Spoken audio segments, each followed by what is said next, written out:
Y quien tiene todo el pulso de lo que se está viviendo en los Estados Unidos con la llegada del señor Donald Trump es, por supuesto, José López Zamorano, corresponsal de Notimex en Washington. Pepe, muy buenos días. ¿Y cuál es su análisis de todo esto que se ha estado viviendo en los últimos días respecto a Trump? ¿Qué tal? Buenos días, Omar, Pati. Bueno, en efecto, como estamos viendo, el señor Donald Trump mantiene su estrategia de no dar una rueda de prensa directa con los periodistas y responder a preguntas, y en cambio hace estos anuncios pues trascendentales dentro de lo que sería su plan de gobierno a través de las redes sociales, específicamente a través de YouTube, donde, como ustedes se pudieron dar cuenta, pues sí, hizo una declaración de propósitos, pero no hizo muchas explicaciones. En el caso de este anuncio, ya oficializando la salida de Estados Unidos de la Alianza Transpacífica, simplemente se limitó a decir que sería un desastre potencial para Estados Unidos y no aclaró específicamente cuáles son aquellas partes del acuerdo que en su opinión son lesivas a los trabajadores, lo cual fue tomado aquí, Pati, Omar, con mucha sorpresa con los economistas, porque la mayoría coincide que justamente esta negociación del acuerdo transpacífico, que se demoró a lo largo de 5 años, como ustedes recuerdan, contenía muchas cláusulas que eran beneficiosas para los Estados Unidos, y que al hacer eso, al oficializar este retiro, de hecho lo que está haciendo Estados Unidos es darle el liderazgo y las oportunidades a China, que, como saben, está desarrollando su propia estrategia comercial a través de este pacto regional comprensivo que incluye a Australia, Nueva Zelanda, a Japón y a otros 12 países asiáticos, con lo que de alguna manera se anularía este intento de Barack Obama de convertir a la TPP en una especie de contrabalance, contrapeso a la influencia económica y política de Asia en la región pacífica. Eso por una parte. Por lo otro, bueno, pues hay que hacer notar que no mencionó muchos de los temas que también habían sido sus promesas de campaña, como por ejemplo esa idea de renegociar el Acuerdo de Libre Comercio de América del Norte. Eso lo dejó fuera. Tampoco habló, por ejemplo, en esta primera exposición de su plan de gobierno del tema de la reforma de la Ley de Salud Asequible. No habló de la prohibición de los musulmanes, no habló de las deportaciones, pero sí dejó en claro varios temas que llamaron la atención. Por ejemplo, esta idea en materia de ética, donde va a establecer una prohibición de 5 años para que los funcionarios federales no puedan convertirse en cabilderos después de ocupar un cargo público, y una incluso todavía más de mayor alcance, una prohibición vitalicia para que funcionarios del gobierno federal no puedan trabajar para gobiernos extranjeros también en calidad de cabilderos. También habló, por ejemplo, del hecho de que va a levantar esas restricciones que fueron impuestas durante la administración Obama para la producción de esquisto, el shale gas, y también para la producción de carbón, porque dijo que eso iba a producir pues millones de empleos bien remunerados. Y un tema, Pati, Omar, que publica el Washington Post el día de hoy, que también va a dejar mucho de qué hablar, porque está anunciando que va a haber toda una reforma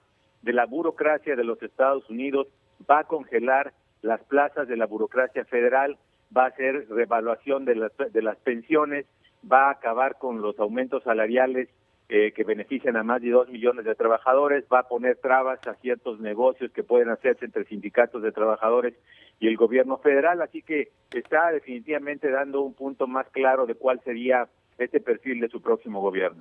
Pues no ha cambiado su forma y sus proyecciones, y algo que también ha causado mucha incertidumbre, preocupación, es el gabinete que ha venido confeccionando en estos últimos días, un gabinete pues radical, extremo. Incluso ya se ha visto en algunos actos de algunos de estos operadores pues señales tipo el nazismo, saludos tipo el nazismo, lo que sucedía con Hitler levantando la mano. Y bueno, pues esto sigue preocupando de sobremanera, ¿no es así? Definitivamente, yo creo que entre los nombramientos que ya conocemos, estas nominaciones potenciales, que hay que recordar todavía que algunas de ellas requieren ratificación del Senado, yo creo que pocas han sido tan controvertidas como la del senador de Alabama, Jeff Sessions, que ha sido nominado para Procurador de Justicia. Jeff Sessions encabezó durante muchos años no solamente la oposición a una reforma migratoria y las críticas y combate a la inmigración ilegal, es también un crítico de la inmigración legal a los Estados Unidos. En 1986 no se le confirmó para ser juez, porque justamente había hecho comentarios racistas cuando trabajaba para la Procuraduría del Estado de Alabama y ahora va a ser el Procurador General de Justicia. Esto ha levantado muchos comentarios críticos de organizaciones de defensa de los derechos civiles, de los latinos, por la señal que está enviando Donald Trump al colocar a Jeff Sessions ahí, y también, por supuesto, otra que ha sido muy controvertida es su estratega político principal, Steve Bannon, que era dirigente de la publicación cibernética Breitbart News y que es considerado el líder intelectual de la llamada derecha alternativa de Estados Unidos, que tiene muchos temas nacionalistas. Muchos dicen que es racista, él dice que no, que ser nacionalista no quiere decir que necesariamente sea racista, pero evidentemente cuando ves el tipo de seguidores que tiene, como los que ustedes mencionaban, que este fin de semana hubo una reunión aquí en Washington de supremacistas, nazistas, skinheads y todos, que se sienten como que en un ánimo celebratorio, porque claro, lo que iba a ser un encuentro, ellos pensaban de derrota y ahora resulta que están festejando pues estas posiciones que está dando Donald Trump a personeros de este tipo de pensamiento. Pepe, explícanos. Donald Trump tiene manos libres, por decirlo así, manos libres para poner en práctica todo lo que se ha propuesto, todo lo que ha anunciado, por ejemplo, retirarse del Tratado Transpacífico, renegociar el TLC, revisar y deportar a gente que no esté con los papeles necesarios para estar en los Estados Unidos. Sí, tiene un nivel de prerrogativas ejecutivas en las cuales, por ejemplo, él sí puede salir del acuerdo de libre comercio de América del Norte. Él ha dicho que va a buscar renegociar primero y si la negociación no es satisfactoria podría considerar, por ejemplo, salirse. Bajo la regla de salida del NAFTA, un país solamente tiene que hacer una notificación por escrito 6 meses por anticipación. Esto le corresponde al Ejecutivo, que fue quien negoció el acuerdo originalmente, solo fue sancionado por el Legislativo, y el acuerdo seguiría vigente para las dos otras partes que continúen ahí. Es el mismo caso con su salida de la Asociación de Acuerdo Transpacífico. Como recordarán, fue negociada por el Ejecutivo, por el presidente Barack Obama, nunca fue ratificada por el Senado de los Estados Unidos, así que él está en su prerrogativa de salir de allí. En el caso de migración, tiene la prerrogativa de, por ejemplo, decidir la eliminación de las acciones ejecutivas del presidente Barack Obama. La más preocupante para muchos activistas es, por supuesto, la eliminación de DACA, el programa de acción diferida que beneficia pues a más de 700,000 jóvenes indocumentados. La abrumadora mayoría de estos jóvenes son indocumentados, que están en una posición muy vulnerable porque no solamente son indocumentados, sino porque están fichados.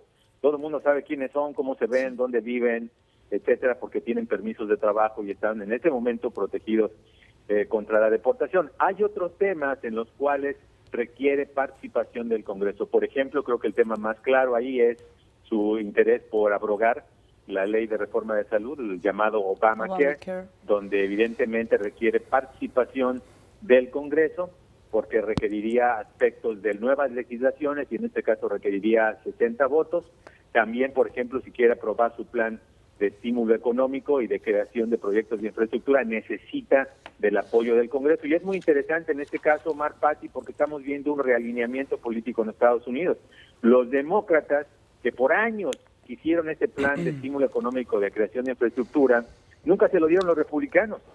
Y ahora que Donald Trump está en la presidencia, estos demócratas están diciendo, bueno, en ese tema particularmente sí los apoyamos, pero los demócratas no lo van a apoyar, por ejemplo, en el tema de la abrogación de Obamacare y especialmente no lo van a apoyar en el tema de la construcción del muro en la frontera con México. Es un tema al que se oponen, fueron los demócratas los que propusieron la reforma migratoria y es un tema que tiene que ver mucho el Congreso porque tiene componentes presupuestales. México ha dicho con mucha claridad que bajo ninguna circunstancia va a pagar por el muro. Trump estima que costaría entre 5,000 y 10,000 millones de dólares. Evidentemente eso implica un gasto presupuestal que tiene que tener injerencia del Congreso. Así es, José López Zamorano. Pues estos sucesos que han venido desatándose en estos últimos días han generado también expectativas. A mí me gustaría preguntarte si ha habido una moderación de las propuestas en campaña de Donald Trump en su discurso, en sus acciones medulares, cómo ha estado recibiendo estas nuevas posturas de Donald Trump en estos últimos días, ya como presidente electo, la opinión pública en Estados Unidos, los medios de comunicación, los políticos. ¿Ha habido alguna sensatez o sigue siendo un hombre que ha dirigido sus balas y misiles directos a este cambio de rumbo? Yo creo que ha habido de la parte pública, y creo que las encuestas lo están reflejando en esta mañana, ¿no? Una percepción de que Donald Trump no necesariamente va a adoptar como presidente las mismas posiciones extremas que pronunció en la campaña. Y creo que la primera señal de esa circunstancia la dio el propio presidente Barack Obama en su encuentro con Donald Trump en la Casa Blanca, cuando dijo que este hombre no era un ideólogo, que era básicamente un político pragmático, ¿no? E inmediatamente empezamos a ver esta evolución, si se le puede llamar así, otros le llaman flexibilización, de sus posiciones de la campaña, específicamente cuando había hablado, en temas, de interés para México, el tema de la deportación de 11 millones de personas. Bueno, después dijo que no serían las 11 millones, que serían de 2 a 3 millones y solo aquellas personas con antecedentes criminales. Ayer, por ejemplo, nos dimos cuenta de este documento que uno de los asesores de su campaña, Chris Kobach, secretario de Estado de Kansas, llevó a la reunión que tuvo con él en Nueva Jersey, y por la fotografía de uno de los documentos que llevaban en la mano, nos enteramos que el plan es deportar alrededor de 193,000 personas durante el primer año de su gobierno. Si lo comparas con el promedio de deportaciones de Barack Obama, que ha sido de alrededor de 300,000 al año, para un total de alrededor de 2.8 millones, bueno, pues ya no hay mucha diferencia. De hecho, si lo llevan a cabo, serían incluso menos de las deportaciones que llevó a cabo Obama en promedio en su gobierno. En el tema del muro, como recordarás, había dicho que iba a ser en toda la frontera. Ahora se está hablando de que sería en algunas partes rejas, que primero empezarían con aquellas partes del muro que ya están aprobadas. Como recordarán, ya se aprobaron alrededor de 1,100 kilómetros del muro, faltan alrededor de 300 de esas aprobaciones ya hechas por el Congreso de los Estados Unidos. Sus asesores han dicho que bueno, que si no se paga, no lo pagaría México, probablemente los recursos provengan de lo que son las tarifas que se cobran por los servicios migratorios. Claro. En el Congreso han dicho que no habría una guerra comercial contra China o contra México, que ellos no están de acuerdo en que haya tampoco un aumento de los aranceles. Entonces, como se dan cuenta, sí hay una evolución de sus posiciones, pero como todo puede pasar con Donald Trump. Pues ese es el problema, Pepe. Exactamente, perdón que te diga, ese es el problema. Va a regresar. Exactamente. Así es, el problema es que todo el mundo espera moderación, pero con el señor Trump no se sabe exactamente hacia dónde va a dirigirse, qué acciones va a tomar de último momento, y por eso la preocupación es prácticamente mundial, Pepe. Sí, definitivamente yo creo que hay una gran preocupación. Por ejemplo, sabemos que por las filtraciones a la prensa que una de las preocupaciones del primer ministro japonés durante su reunión con Donald Trump, ¿no? Shinzo Abe, era tratar de explicar la importancia del TPP al presidente electo, ¿no? Evidentemente, por el anuncio de ayer, pues pareciera que no hubo éxito en ese intento de convencimiento. Entonces, sí, definitivamente hay preocupación internacional por los efectos que pueda tener y por las decisiones que pueda adoptar más adelante. Pues muy bueno tu reporte, como siempre, José López Zamorano, corresponsal de Notimex ahí en Washington. Gracias, muy buenos días. Gracias, Pati, Omar, buenos días. Hasta luego, un fuerte abrazo.